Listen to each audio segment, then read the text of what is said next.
This time, sinubukan namin mag-DIY trip sa Boracay. Walang halong agency, kami lang nag-book, nag-arrange at nag-explore. Sa video ito, isi-share ko sa inyo from trike rides to food spots at iba't iba pang parte ng Boracay na na-explore namin. But before we dive in, please don't forget to like and share and subscribe sa channel ko.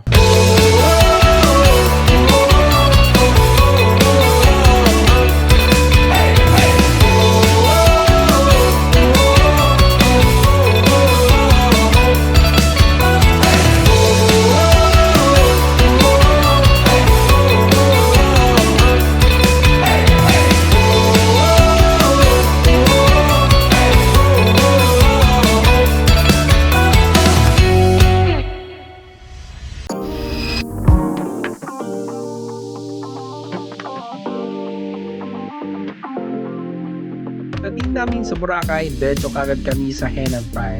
Ang room, solid, may comfy bed, flat screen TV, clean bathroom, and shower and tub.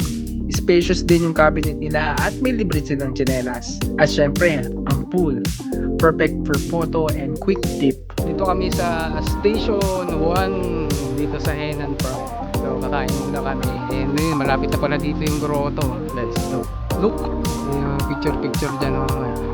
Mga around 4 PM na kami nakalabas kaya dumiretso kagad kami at kumain sa Kaloy Mangyan. Budget friendly ang Kaloy Mangyan at ang Kaloy Mangyan pala ay matatagpuan sa Station 1 dito yan sa Boracay. Local vibe and yung mga in-order namin nating special pero masarap katulad ng sinagang, pansit, lechon, kawali, sisig.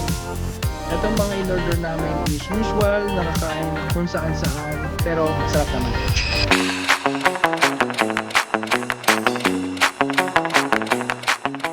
Bago matapos itong araw na to, nakipag-meet pala ako sa kamag-anak ko, kwentuhan. After nun, bumili sila ng ice flakes. Tumikim ako ng konti, super refreshing yung dessert, perfect sa humid na weather. Yung ice flakes pala matatagpuan sa Station 2, malapit yan sa D-Mall. After that, umuwi na rin ako at nagtampisa ng onte sa pool at sinubukan ko magbabad sa bath. Grabe, first time ko sa ganitong magbabad, nakakaantok.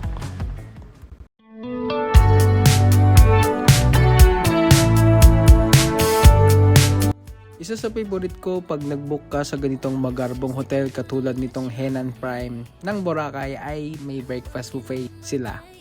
Una sa lahat, hindi ka na mag-iisip kung anong kakainin mo sa umaga. Pero may stress ka sa sobrang daming pagpipilian. By the way, meron pala sila dito ang egg station, breakfast sausage, and bohal fruit station. Meron din silang cereal, salad station, breakfast station, tapos pag may karne sila, may liempo, chicken barbecue, tapos marami pang iba.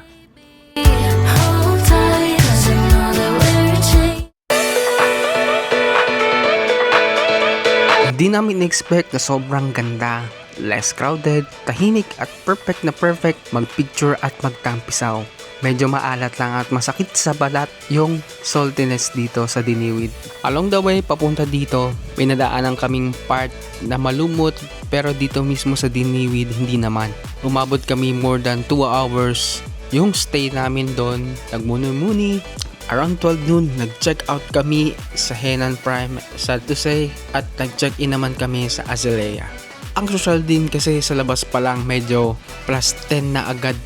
Tapos pagpasok namin sa lobby area maganda, ang waiting area relaxing and maaliwalas, mabango at maraming seats din kung gusto mong maupo or napapagod ka. Pagdating sa room, panalo din. May complete amenities, malinis, spacious, and cozy. By the way, ang pool ng Azalea ay nasa roof. Sobrang nice ang view. Kita mo ang dagat. Bandang alauna na kami lumabas and we tried Jasper Tapsi. Fun fact, Jasper Tapsilog started as a small family business back in the 90s. Kilala for their flavorful and affordable silog meals. By the way, ito pala yung in-order namin. Common lang naman katulad ng kare-kare, menudo, lumpia, chapsoy, tapos sinigang. Tapos yung in-order ko is mang inasal. Parang inabot ata kami dito ng 200 pesos each, mga around sa ganong price. After naman kumain, dumiretso muna kami sa room at nagpahinga ng konti. By the way, Kuya Jay's Restaurant pala ang buffet partner ng Azalea. To be honest, simple lang yung breakfast food nila dito. Konti lang yung variety la. Pang breakfast talaga like egg, hotdog, rice. At least hindi ka na mag-prepare or mag-iisip kung anong kakainin mo kinabukasan. After namin kumain, we decided na pumunta na sa Puka Beach. As in, wow! Sobrang white yung sand. Although nakapunta na kami dito, pero hindi kami nakapag-walk tour dito. Crystal clear water and quiet atmosphere. Nag-swimming kami, nagmuni-muni at may mga cute na shells. Perfect na perfect for peace of mind. Halos 3 oras din kami doon just enjoying the moment. Since third time ko na to sa Boracay, hindi na kami nag-island tour. Halos nasubukan ko na lahat before. This time, relax lang talaga. Enjoying the vibes, enjoying the moment at napaka-friendly ng mga local. After namin magpahinga galing sa Puka Beach, mga around 3 PM na kami lumabas from Azalea Resort. Naglakad kami papuntang Bolabo Beach. Tahimik, golden hour. Tapos nag-selfie kami sa Aqua Boracay. Isa sa pinakamamahaling resort dito sa area. Kaya after namin maglakad-lakad, bila kaming nagutom kaya napag-isipan namin subukan mag-dinner sa super worth it, halos 700 pesos. Masusubukan mo na lahat ng dinner at napakasarap ng iba't ibang ulam, dessert at iba't iba pang pagkain na siniserve. Dito lang yan sa Henan Park Buffet. Bala ito palang sinubog natin is pork roasted beef, chop suey at yung mga sushi.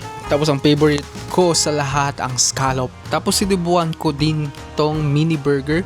Tapos sa dessert naman sinubukan ko yung lahat na yan. Grabe, ang sarap. Grabe, compare sa past trip namin sa Boracay, this one felt different. Mas chill, mas slow pace, mas may time mag-relax and appreciate every moment. Hindi kami nagmamadali, walang masyadong plan, just pure enjoyment, presence, and good vibes. This DIY style really let us experience Boracay in more personal way, with or without plans. Till next time, Boracay!